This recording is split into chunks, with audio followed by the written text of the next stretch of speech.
All right. Thank you, Sumatra. Thank you, Congressman, for that excellent discussion. We're going to move now to our Congressional Plenary speeches, starting with one from Representative Dan Bishop. Congressman Bishop has emerged as one of the most exciting new conservative voices in Congress. He represents North Carolina's 8th Congressional District.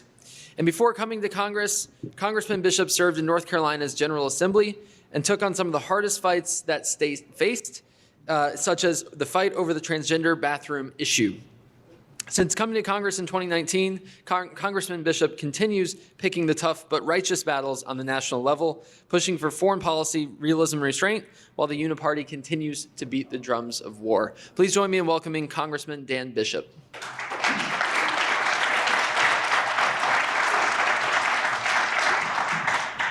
Thanks, Emil. Good to be with you. It's been kind of an active 2 weeks up here. I don't know if you guys are following ongoing efforts over in the House, but we've been busy having constructive conflict, and we're still working on that, but I've got my focus sort of distracted. I was thinking about what I might say to you here today, and you know, it's interesting. Warren, a good friend Warren, a great expert on the issues he was discussing, and my housemate, among other things, but a great thinker. You know, one thing that is true I found in Washington in the 4 years I've been here is that there's lots of sophistication in Washington. There are experts everywhere you look. And yet the results are often seem to fall short of the product that expertise, genuine expertise, would provide. I'm a strong fan of the power of common sense. I think the test of the validity of any philosophical or theoretical system is its predictive power. You know, can it, applied across time, predict outcomes in a way that lets you know that your thinking about inputs is correct? And so as we're poised for spending decisions in this Congress, we've been through our debt ceiling thing. We have the resolution of the Speaker's contest in January with the principles that are required. We have the appropriations process at hand. We have, as Warren just mentioned, people talking about limits to spending, but folks already wanting to do supplementals to continue feeding the war effort in Ukraine, just as it's been done so far. How can smart people constantly be so wrong?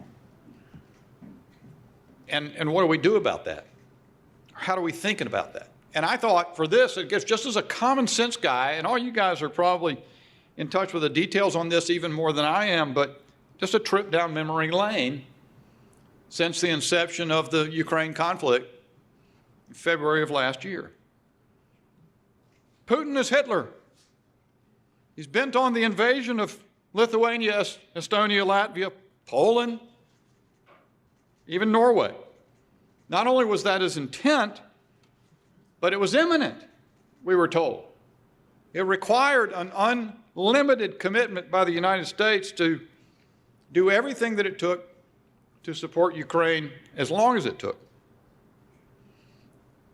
But in fact, as history unraveled, he bogged down in the eastern provinces of Ukraine, and he's never advanced beyond that. You have this constant tension in the stories. You remember the 40-mile-long string of tanks that were ripe to be destroyed on the field, and the constant stories of command incompetence?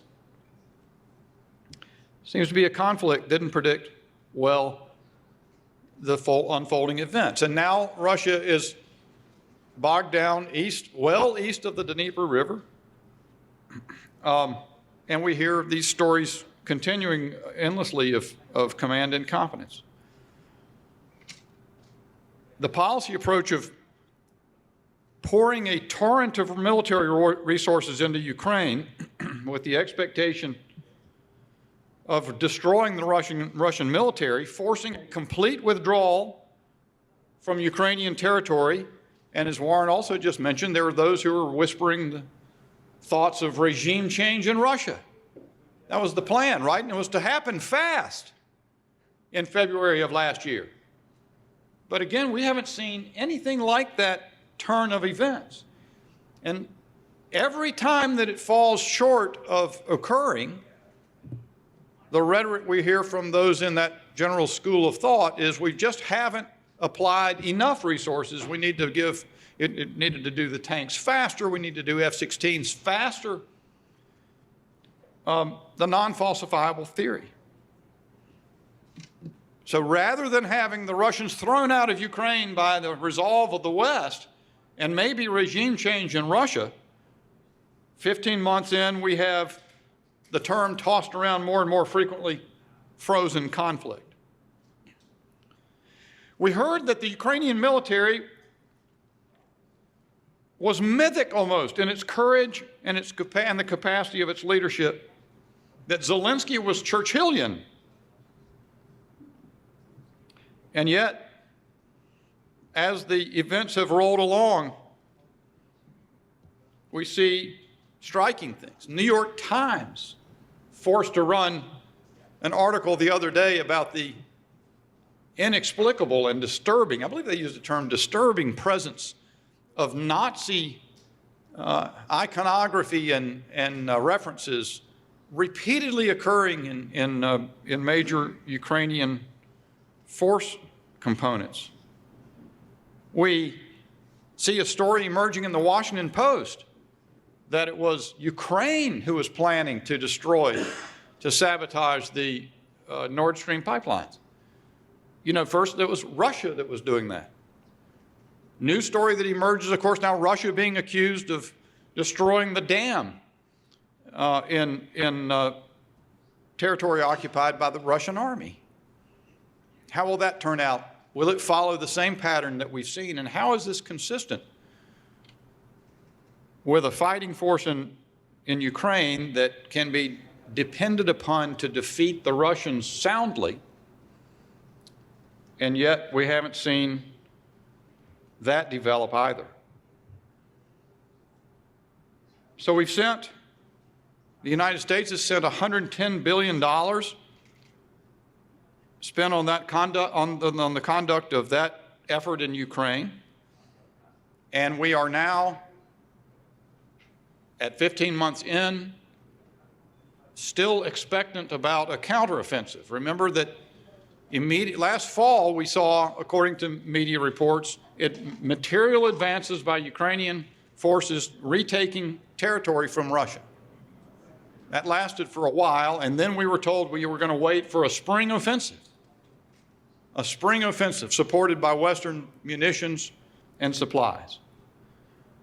June on my calendar is not the spring.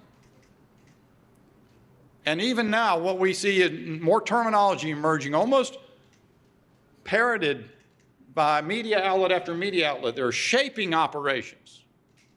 The first stages we understand of a counteroffensive. And yet, we also see the entry into Bakhmut. Ukrainian forces, as the news has emerged, a meat grinder for Ukrainian forces.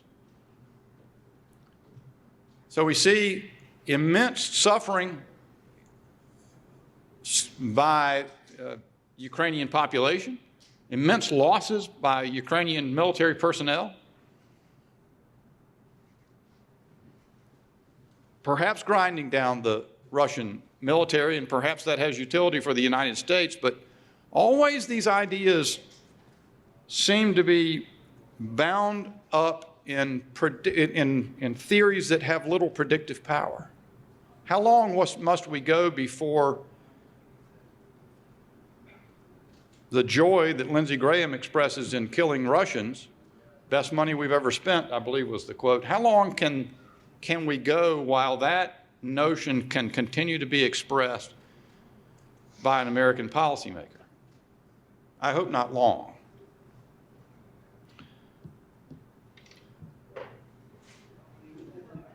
The point is, ladies and gentlemen, that you don't need to be a student of theory, convicted about a rules-based order, a globalist, a realist. If you apply tests of common sense, the effort that's been undertaken in the name of American foreign policy is not bearing the results that we've been promised from day one. And at each step, what American policymakers, what advocates of the neocon point of view in Congress want to do is to double down. I was in a private meeting with one of the most influential on that score within the last 30 days, who explained that all of what we need to do in the United States is to project military power abroad, because we want to fight people there rather than fight them here, but that's expensive.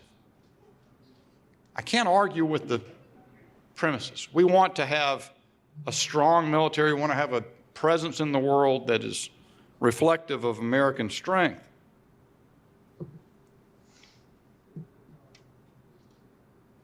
But their ideas are not working. It isn't working out for the Ukrainians. It isn't working out for the American people, and the difficulty we have, increasing difficulty of affording the costs of the policy that's engaged in, the debt that we continue to accrue that poses risk of disaster for our children and our grandchildren. It is not bearing out for world geopolitics, where Russia is compelled to be the junior partner, not another strategic power vying with China, but a junior partner with China. And China, dominating the relationship, begins to spread its apparatus through Pakistan and into Iran as a principal weapons supplier. And the Middle East begins to realign. The BRIC countries consider how their currencies, what currency to trade in. Their ideas are not working. That's the problem. And common sense dictates the answer to that. If your ideas are not working, if every one of your predictions fails to come true, how can it be the right answer to continue to do the same thing or more, to double down and do more of the same thing? I submit, ladies and gentlemen, that just doesn't pass the test of common sense. And that's why it is critical that those of us who represent the American people, who are a people of common sense, in this Congress, cannot accept the uniparty approach to doing the same thing in the same way or doing even more of the same thing. The only way that will change is if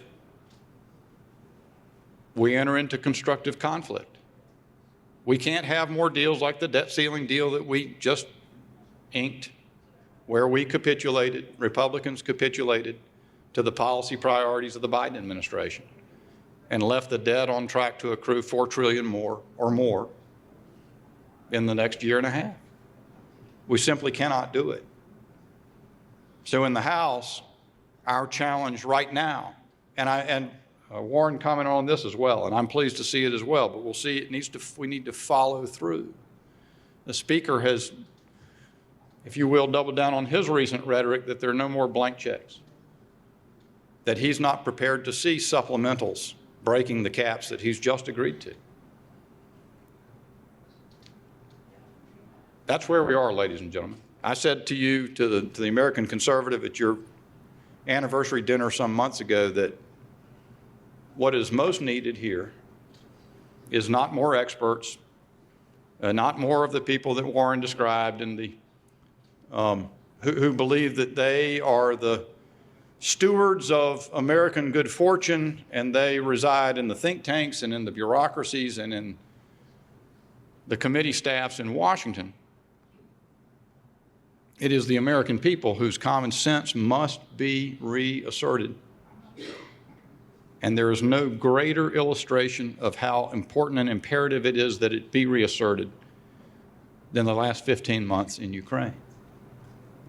The fact is that the globalists, the advocates of the rules-based order, and those who believe we hitch the United States fiscal wagon to that and spend until kingdom come, they have great aspiration on their side.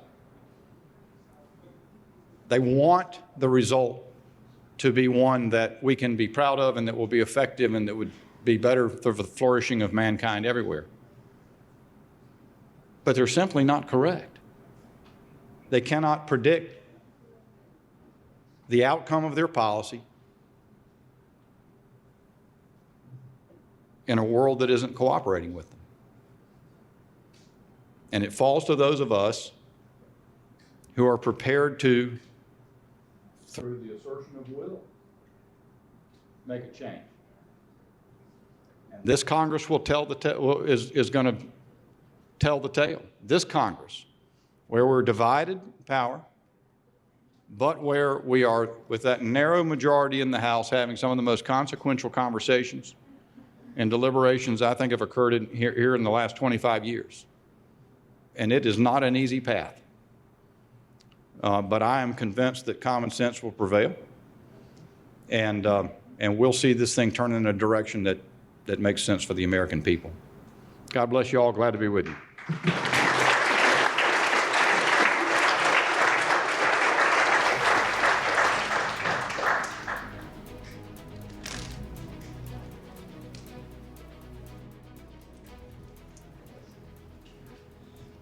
All right, thank you, Congressman Bishop. We're going to keep rolling now. I believe we have Congressman Good set and ready to go, who I will introduce here in just 1 second.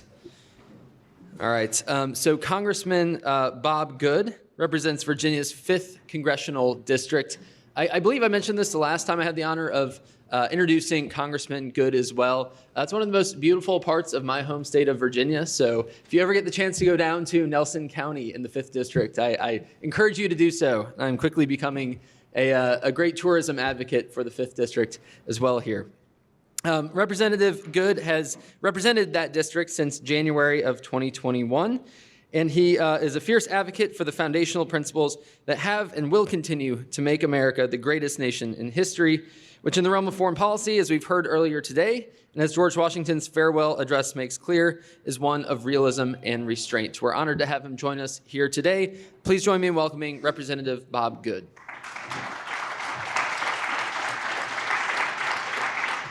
Thank you so much. It's great to be with you guys today. And what's the old saying? The mind can only absorb what the seat can tolerate. So I know you guys have been sitting and listening for a little bit. So thanks for letting me share a few remarks. I'm going to try to keep my phone prominent here to make sure I respect my colleagues and appreciate the handoff from my very good friend and a very talented and courageous warrior, Dan Bishop. He is certainly one of the finest we have here in Washington. You know, and again, I appreciate the American Conservative for having me and for you all being here today and part of this. And I'm not on a committee that deals directly with these issues. I'm on budget and I'm on education and workforce. Of course, I'm part of the Freedom Caucus, as well as the Border Caucus and the Pro-Life Caucus and some other things. But I may conclude my remarks, if I get to the conclusion, with the fact that while we spend most of our time in our country, most people do, talking about domestic issues, when you have a foreign affairs crisis, a national security crisis, everybody is reminded about what the number one responsibility and role of the federal government is, which is the safety and security of its citizens. Part of that to protect our constitutional liberties, by the way, but also to protect us from foreign invasion and to ensure that we have a strong national defense. It's right there in the preamble to the Constitution. America, I think we all would agree, or at least probably everyone in this room and maybe half of the folks who are elected here in Washington, that America is uniquely blessed. And America has uniquely been a blessing around the world. And I would submit to you that never in the history of the world before this country has the world's economic and military superpower used it for good, used it to expand freedom around the globe as opposed to conquering other nations. Think about the previous world superpowers and how many of them have used that power for good. Fact is, no nation in the history of the world has freed more people, rescued more people, ministered to more people, fed more people, evangelized more people than the United States of America. And that's something that's lost a lot in our culture today and a lot in our conversations today, certainly a lot in our academic situations today, is that America is the most generous and benevolent nation in the history of the world. We are currently and historically the most welcoming nation in the history of the world to people from all races, all ethnicities, all backgrounds, all nationalities into our country. America welcomes some 1 million legal immigrants a year. And we are a nation of immigrants, and we're the most welcoming nation in the world to immigrants legally.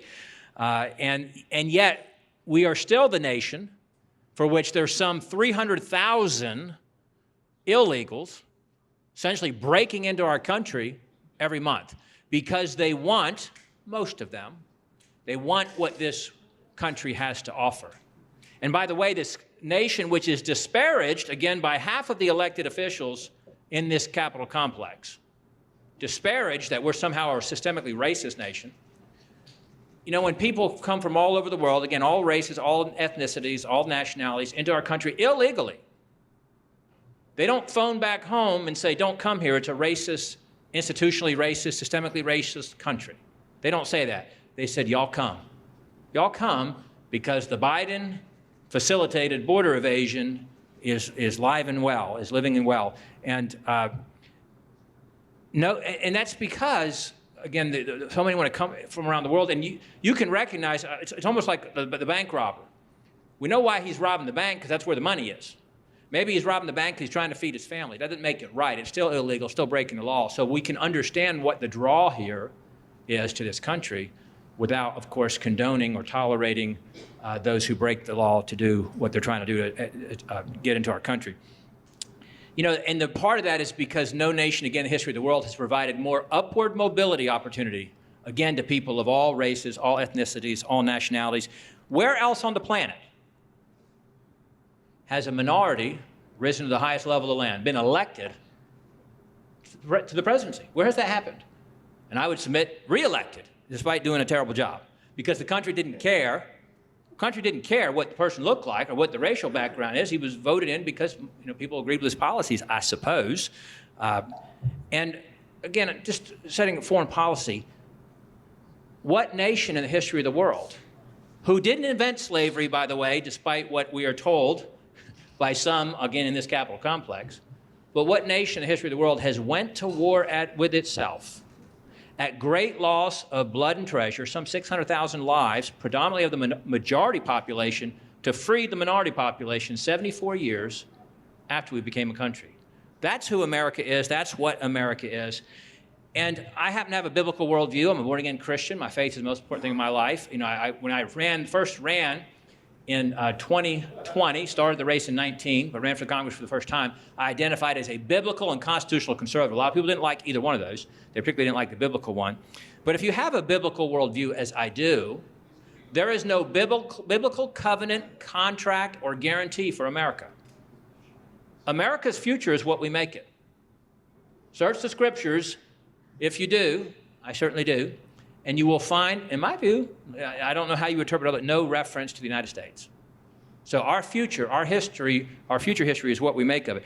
And I will read one quote today. It's a famous one you've probably heard. But Ronald Reagan said, and this was in 1961. This was 15 years before he ran for the presidency. 1961. Freedom is never more than one generation away from extinction. We didn't pass it on to our children in the bloodstream. The only way they can inherit the freedom we have known is if we fight for it, protect it, defend it, and then hand it to them with the well-fought lessons of how they, in their lifetime, must do the same. See, a lot of young people in there. You will have the same responsibility my generation has that we may be forfeiting to some degree today. He continues, and if you and I don't do this, then you and I may well spend our sunset years telling our children, our children's children, what it once was like in America when men were free. And I can tell you, just even 5 years ago, maybe just 3 years ago, that sounded a lot more like hyperbole to people than it does today. And this is a foreign policy discussion, not a domestic policy discussion. But the world looks to America to be the leader spiritually, morally, diplomatically, and fiscally. And there's no plan B. There really is no plan B. George, I think it was H.W. Bush who called us the shining city on a hill. There's no plan B. That said, a couple of thoughts just generally on sort of our outlook on the world and what I think should influence our foreign policy to some degree. Foreign aid, when it comes to foreign aid, we should not be the world's policeman. We should not be the world's nation builder. I think we learned some tough lessons to that effect over the last 20 years. We also should not be the world's welfare provider. We can't afford, setting aside the fact that we should not do it anyway, even if we could afford it, but we can't afford to continue to borrow, to give money to other nations. We should strategically sell or lend resources when it's in our national security interests. I often will say in remarks that I was not elected the 5th District Representative of Ukraine or of Mexico or wherever you say, but I'm the 5th District Representative of Virginia. And by the way, some of the things when it comes to foreign policy, again, as a believer, sometimes I'll hear Christian brothers and sisters try to apply biblical truth that is intended for how I am supposed to live my life as an individual, and I fall short, to be our foreign policy. I'll illustrate that. The Bible says turn the other cheek. I do not want that to be our foreign policy. And I don't believe that's what Jesus was speaking to when he said that. We cannot make other nations become like us. Setting aside the fact that I would argue that we should not. That's not our to make other nations become like us. But when we have tried that, if you have the absence of a respect for the rule of law, you can't build something like America. An absence for the value of life as preeminent. You don't have a constitutional republic that we are. You don't have, and as much as the left would like to separate us from this, the foundation for us is our Judeo-Christian principles we were founded upon. And any honest reading of the Constitution, our founding documents, confirms that to be the case. Other nations have to take responsibility for their national defense. Our previous president certainly understood that, perhaps like no president, certainly in modern times. But the danger that, isn't it incredible, by the way, in 2.5 years, how much harm you can do to America's respect on the national stage? How much harm you can do to our military in 2.5 years?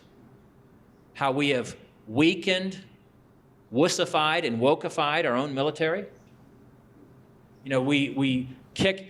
I said this. I had lunch with a fellow today that just a friend, constituent had come up to see me, and I said to him, think about just the vaccine mandate on the military.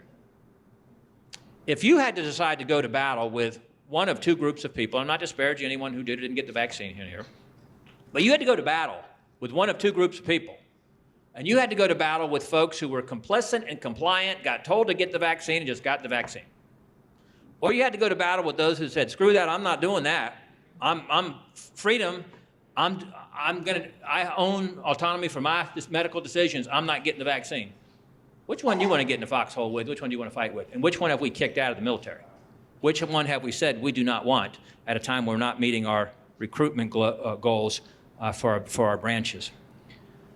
The Biden administration, again, has weakened the stature of the United States in an ever-changing world that much of which only respects power. This place where we find ourselves today, where I go to work every day, is a place of power and persuasion, and primarily it's power. And on the world stage, our adversaries only respect power. And obviously this president doesn't understand that. This is a president who, by the way, told our military the two greatest threats to the country were what? He told this to the military, mind you. Climate and racism in the military. That's what they're focused on. Is it any wonder that our military has been tremendously weakened? And when you talk to those who are in positions of knowledge and expertise, they are not very encouraging what they have to say about the state of our military and the readiness and effectiveness and ability that we have to do what we would need to do if called upon in a crisis. And this is nothing we spend our military resources on should have anything to do with anything but lethality. Make us the strongest, toughest, baddest fighting machine so that nobody wants to take us home. So that we're well equipped to avoid and then, when necessary, to win a war. But look at what's the legacy of the current administration, the debacle in Afghanistan, after he promised us this would not be like other such. This would not be a Saigon moment. And yet we saw what happened with Afghanistan, where, by the way, not only the disastrous withdrawal, not only the loss of life of those 13 courageous warriors, not only the tens of billions of dollars of assets left behind to be used who knows where by who knows whom against us, depleting our own resources, not to mention allies left behind, Americans left behind. But, is this any surprise, 200,000 Afghanis, poorly, if at all, vetted, brought into the country during the two-week rush to the airport. The word in Afghanistan was, you want to get to the U.S., just get to the airport. Get to the airport. And they have slowly begun to admit what we knew. They did not vet these 200,000 individuals. I went to visit some of them shortly thereafter in what was then just outside my district, now it's in my district, Fort Pickett, Blackstone, Virginia, Nottoway County. And I don't know if anyone knows where that is, but I went to Fort Pickett to see there were 6,000 Afghanis housed there right after the withdrawal. Now remember, what was the justification we were told on why we were bringing Afghanis to our country? They were the ones who were the what? Somebody say it. The interpreters, right? The translators. One might think that to be an interpreter or translator, you might need to speak what? So as I moved through the base, I went through they told me not to come, by the way. We have among our district team a former Marine. There's no such thing, so forgive me for saying that to my Marine friends, but someone who served the Marine Corps and state trooper as well, and he's one of my district field reps. And he and I went to when we first tried to schedule it, they told us they didn't want us to come. By the way, they let Miss Abigail Spanberger come, and she gave a very different report than I did. They welcomed her, but we said, we're coming. So then they gave us the official tour. After the official tour was over, we wandered through the base ourselves and gave ourselves a tour and began to interact with dozens of the thousands that were housed there, and almost none of them spoke English. Predominantly grown males, almost none of whom spoke English. Now, out of 200,000, Afghanis quickly rushed out, poorly if vetted at all. What percentage would you place upon those who might be questionable actors that could pose harm to the country? 1%, so you think there's only 200? 10%, there's 2,000? Actually, my math's wrong. 1% would be 2,000, 10%, 20,000. What would that be? And by the way, right before the fall in Afghanistan, the withdrawal, what flag were we flying over our embassy in Afghanistan for 30 days? The gay pride flag. In a country where that's a big deal, by the way, and projecting that American strength, those American priorities. As talking about foreign policy, I want to, again, I told you I'm on the budget committee, and that's kind of been the big issue of the day in the last week and all. And I want to say a word about that because every issue is a funding issue. Every issue is a budget issue, especially today. Every issue is a fiscal issue.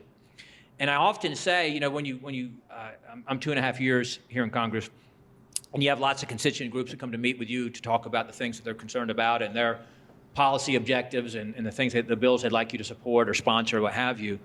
But I will often tell them that every decision we make has to be made through a fiscal lens. And the fact is, we need to be saying, okay, should we borrow to do this? Should we borrow to do that? You realize we don't have any money. You realize we're running about more than $100 billion deficit every month, over $1 trillion a year. And so I often will say, when you spend recklessly, wastefully, and in many cases harmfully in this administration, meaning things that are actually harming the country, it makes it difficult to fund the things that you should fund, to prioritize the things that you should prioritize. We have $32 trillion in national debt. That equates to about $100,000 per citizen, not per household, not per taxpayer. It's about $250,000 per taxpayer. Think about that astronomical number, $250,000.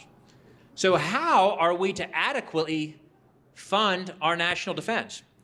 And the current budget, over $6 trillion, means we're spending about $20,000 per citizen from the federal government. So think about it. Your share of the federal government spending this year is $20,000, $20,000, $20,000. How many of you feel like you're getting your $20,000 share? How much of that $20,000 you think is going to stuff you want it to go to? And only about $3,000 of that $20,000 is for what I said at the beginning. What's the primary role of the federal government? The safety and security of its citizens. A strong national defense. Maybe even a strong border. Not to mention, again, protecting our constitutional liberties. So we spend about $3,000 of that $20,000 on what should be the primary role of the federal government. And as you know, and I see my friend Matt Gaetz, the courageous conservative warrior over there, we just, he and I voted against, as did Dan Bishop, the speaker who was right before me, and I suspect everybody you have today, but we voted against the $4 trillion increase the national debt that was voted on last week, which will make a default more likely, by the way, and make it that much more difficult for us to fund the priorities of keeping our nation safe. I want to say just a thing or two about the border, and you say, okay, well, this is foreign policy, but 7 million illegals brought across the border, willfully, purposely facilitated by this administration to invade our country. Boy, I was in a hearing yesterday. I don't remember, Peter, if it was budget or ed and workforce. I think it was ed and workforce. And the Dems were freaking out because I was calling it an invasion. It's an invasion of drugs. It's an invasion of human trafficking. And it's an invasion of individuals from 160 different countries. 5.5 million is what Homeland Security basically acknowledges. Homeland Insecurity, I guess I should say. And about 1.5 million of those, 5.5 million who we've encountered, and 1.5 million who are the criminal gotaways. Think about that, by the way. When you come into our country, we give you free health care, free social services, free education, free travel, free housing. No court day to ever appear when you first come in. Who wouldn't want that? And yet there's 1.5 million in the last 2.5 years who didn't want that, who evaded, they didn't come in and surrender. What percentage of that 1.5 million you think might have nefarious intent? Let's say it's only 1%. That's 15,000. What'd it take, about 15 to do 9/11? Irreparable, untold harm has been done to this country by this president with the border invasion if we sealed it today. If we sealed it today. And if you're one of the bad guys, why would you conduct your most nefarious activities as long as the border's open and your accomplices are still getting in? It'll be when the border gets sealed, Lord willing, January of 2025, when the border gets sealed. I mean, we're trying before that day, but we've got administration. President deserves to be impeached just because of the border. I would submit that never in the history of the country, never, has our own president done more to intentionally harm the United States than what this president's done with the border. Intentionally. Intentionally. It's on purpose. It is the plan. They're executing the plan. And here we have those, and my time's up, I'm going to stop, but we will have those who want to borrow and spend to defend other nations' borders. When we're we're causing that to happen on the southern border. Well, thanks for letting me be with you today. Thank you again to the American Conservative for having me. Thanks for what you do. And I know you look forward to your next speaker. Thank you.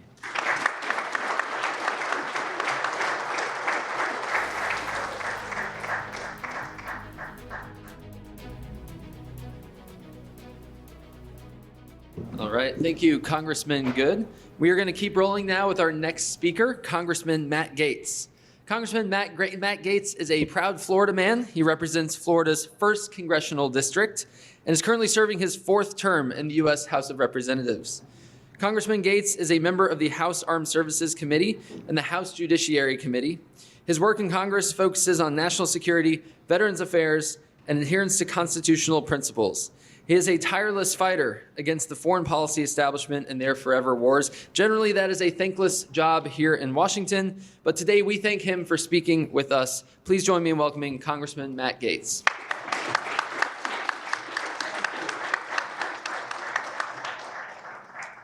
Good afternoon, and thank you to the American Conservative. This is a remarkable platform. It is in many ways the launching pad for realism and focus when it comes to our foreign policy apparatus. And the American Conservative has at times stood alone in offering critique of the uniparty system that has let down our fellow Americans for the better part of the last half century. It is also an amazing platform. I was thinking to the gala that the American Conservative held back in, I think it was December, and my colleague Dan Bishop, who you heard from today, gave the keynote at that gala, and it was a remarkable oration on the importance of political courage and how courage is not always swimming with the large school of fish. At times it requires standing with a few or standing alone to change institutions that have often been very successful and resilient in resisting that change. And in a lot of ways, it was that speech by my colleague Dan Bishop that was like the Battle of Bunker Hill for what would then follow in January during the speakers contest. And whether it's Mr. Bishop or Bob Good, who you just heard from, or my colleague Eli Crane, who you'll hear from in a moment, I could tell you that in my 7 years in Washington, I have never drawn more inspiration from my colleagues. I have never felt like we have done more meaningful work to try to liberate the creativity and focus and capability of each individual member in trying to craft national policies that serve the interests of our constituents. And the American Conservative has always been a welcoming place to flesh out those ideas and to have thoughtful and provoking conversation about them.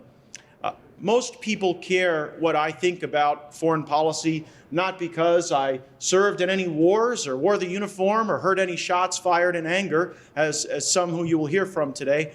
The reason that I have a voice of some significance on these matters is because I bought my way onto the Armed Services Committee. When I showed up here, I was deeply interested in the committee because I represent the district with the highest concentration of active duty military and veterans. And I went and met with our leadership and said, I'd really like to serve on the Armed Services Committee. The world's geographically largest Air Force base is in my district. My district is the home of the Blue Angels. We've got Army Green Berets and Rangers out in the swamps. And I thought that I would get really penetrating questions about my worldview and my stance on military issues. And instead what I was told is that I needed to deliver $75,000 to the NRCC in the next 10 days, and I would have a very high likelihood of serving on the committee.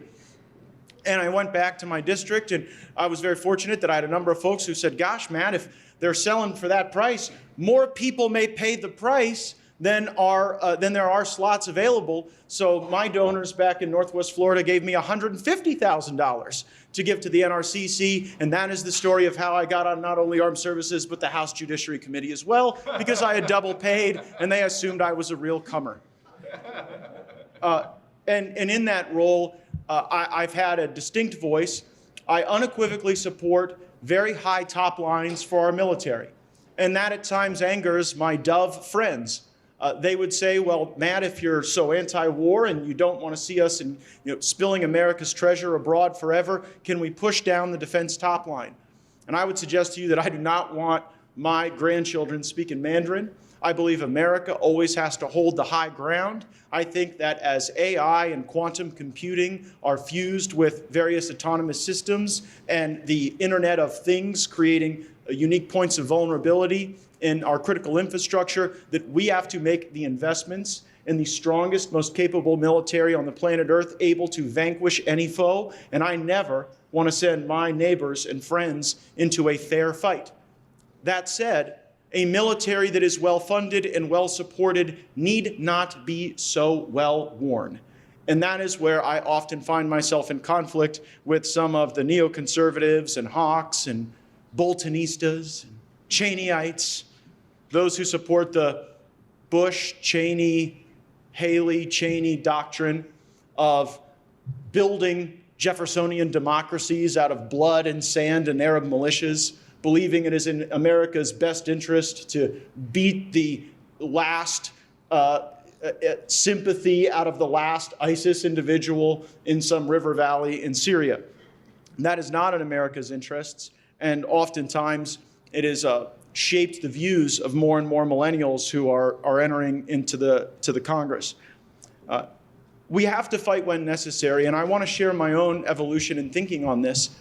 When I first really thought about the world, I was a sophomore in college, and the normally bustling student union at Florida State University was pin drop quiet because 9/11 had occurred and we were watching these iconic buildings we'd seen in movies and television shows, and really all of our metropolitan experiences come down. And that was a time in my life where I probably had a little more testosterone pumping through the blood and not as much wisdom through the mind. And I thought, we must deliver vengeance. We must kill these people. We must view anyone acting in concert with them as the enemies of freedom.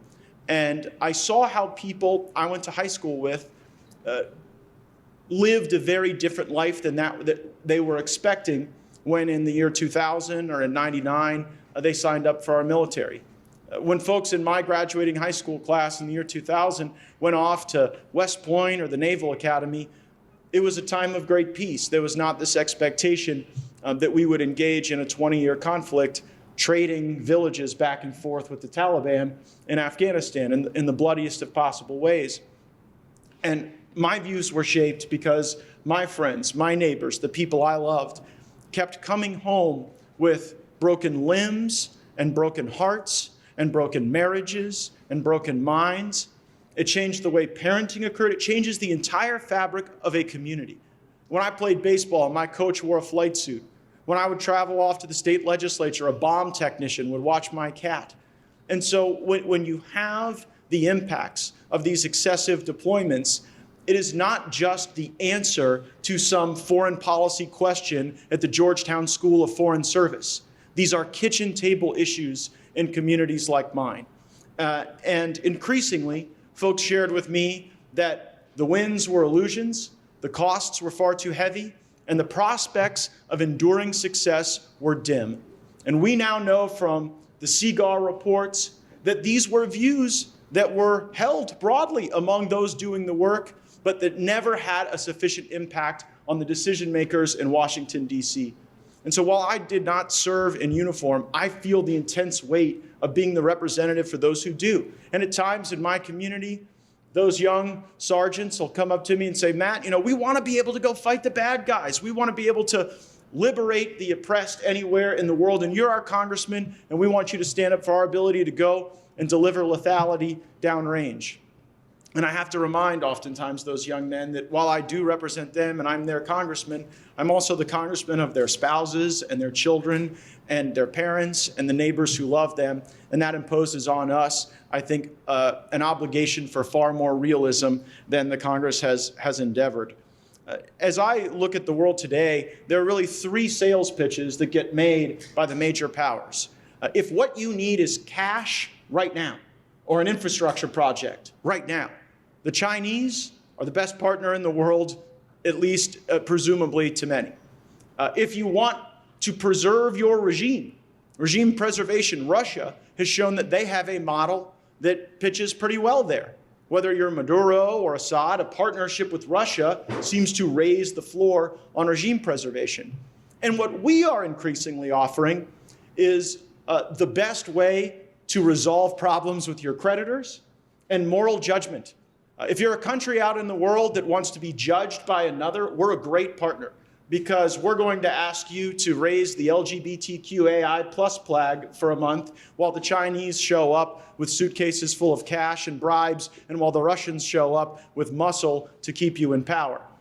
And whether it is our own neighborhood in Latin America where we have functionally abandoned the Monroe Doctrine, or where it is Africa, where the Chinese are engaging in a three-card Monte game of successive coups in order to preserve long-term access to critical natural resources, or whether it is in Europe, where it seems we have swapped a forever war in eastern Ukraine for the forever war in Afghanistan. I wonder sometimes, would we be in the posture we are in with Ukraine, stumbling into World War III with Russia, if we had not stumbled out of Afghanistan in the way in which we did? Who do you think writes those $75,000 checks to serve on the Armed Services Committee? In my district, there are affluent people willing to make those contributions. But if you're some poor schmuck from Northeast Arkansas or Southeast Mississippi and you can't go raise the money from people in your district, you know where you go? The defense contractors and the lobbyists. And you get them to pay your dues and to pay the money that you have to offer in order to be on these committees. And then they own a lot of my colleagues. And the decision-making isn't driven by realism or even one's own sincere understanding of world events. Members of Congress become but actors who are playing out parts in scripts that are written, directed, and produced by others. And look at the consequences when we don't pay attention, when we watch the shiny object. We've just learned that China is engaged in a leveraged buyout of major Russian assets in Cuba. And we watch this occur with almost a laissez-faire approach. They have intelligence capabilities now that they are building 90 miles south of my beloved Florida to be able to spy on virtually every part of the country. And we're more worried about what guy in a sweatsuit gets to run Crimea. I believe that an America First doctrine not only puts our home first, it also puts our neighbors above those who are oceans away. And that does not mean that we are not interested or engaged, but it means that we understand priority and we understand what poses a true risk to Americans. I'm far more worried about Chinese assets in Cuba or Venezuela than I am whether or not a Russian tank is broken down somewhere in a stack in Eastern Europe. I hope that this moment in Ukraine has not reversed some of the intellectual argument that the American conservative has been so successful in advancing regarding foreign policy realism. Because in the Trump era, we were able to create a lot more open minds among candidates for Congress on the campaign trail and in primaries where we were able to go to them and say, hey, look, you don't have to be for every war. You don't have to join the Nikki Haley view that we have to kick all of our enemies with our heels, right? That she expressed recently in her presidential campaign. I think Chris Christie said just yesterday, speaking with Jake Tapper, that the Ukraine conflict was a proxy war with China. That we were engaged in a proxy war with China over who gets to control the Donbas region. That seems to be at great peril to the United States. But I hope that among my conservative colleagues, and even among populist leftists who we have at times made common cause with, that what we have seen with Ukraine is not corrosive to the productive realignment that we saw in our politics. And there are a few votes that happen on the House floor that I think tell you about how that realignment's going. And it's one that seems to favor the uniparty over the rest of us. During the speaker contest, we got concessions out of Speaker McCarthy that he would not play the games that Speaker Pelosi played to suspend legislative days and queer the ability to bring privileged war powers motions to the floor of the House of Representatives. The War Powers Act says that any member can bring a war powers resolution to the floor to force a question on whether or not U.S. troops engaged in hostilities ought to come home and stop doing that. Pelosi blocked that, and Speaker McCarthy, to his great credit, allowed it. And so I first filed a war powers resolution to withdraw U.S. troops from Syria. That resolution was defeated 103 to 321. But of the 103 who hung with me, it was interesting that 47 were Republicans and 56 were Democrats. Throughout the 90s, you would have thought the Republican Party is the pro-war party, the Democrat Party is the anti-war party, and now increasingly, both parties are moving toward more engagement abroad, and we seem to draw equally in our minority position, or close to equally, from Republicans and Democrats. Thereafter, we had a war powers resolution regarding U.S. troop presence in Somalia. It did about the same, 102 in favor, 321 opposed, and those in favor were 52 Republicans and 50 Democrats. In support of my Somalia resolution, and by the way, what are we trying to win in Somalia? What does victory look like there? Like, do you all want to go give more money for a sustainable Mogadishu? Is that really what we're all about here as China is building intelligence capabilities in Cuba? But on that matter in Somalia, I was joined by Ilhan Omar. She came to the floor and debated in favor of my resolution. And at my Baptist church the next Sunday, I got a few interesting looks about why I would partner with Miss Omar on this matter. but I want you to know this. I will work with anyone and everyone to end these forever wars and to have a realistic foreign policy govern this country. I thank you. And I can probably imagine that Ms. Omar had similar questions when she went to the next huddle with the squad about why she was working with me on this issue. But if the neoconservatives are going to join together with the uniparty, then we have an obligation to join with those who can add intellectual heft and political heft. And I think that is, we have to have almost a Noah's Ark approach to adding on both sides toward these intellectual goals that your founding publisher, Mr. Buchanan, laid out in such terrific and sharp relief. And while at times it seems as though in this geography in Washington, D.C., our viewpoint is one that's in the minority, I can tell you when I go out into the country, as I often do, the folks are with us. Folks truly believe that we have been engaged in too many misadventures and too much imperialism abroad. And I think to the way, there were a lot of reasons people reacted poorly to Liz Cheney, but the core underlying disagreement between the Cheney perspective and the Trump perspective wasn't about impeachment. It was about foreign policy initially. And then I think it erupted from there. I remember when Liz Cheney ran for the Senate in Wyoming for the first time, she had claimed that she had been a resident of the state for 10 years based on a fishing license. That did not work out, and she ultimately withdrew, which was the last time a Cheney had an exit strategy. So, thank you all so much for having me. Let's go get them.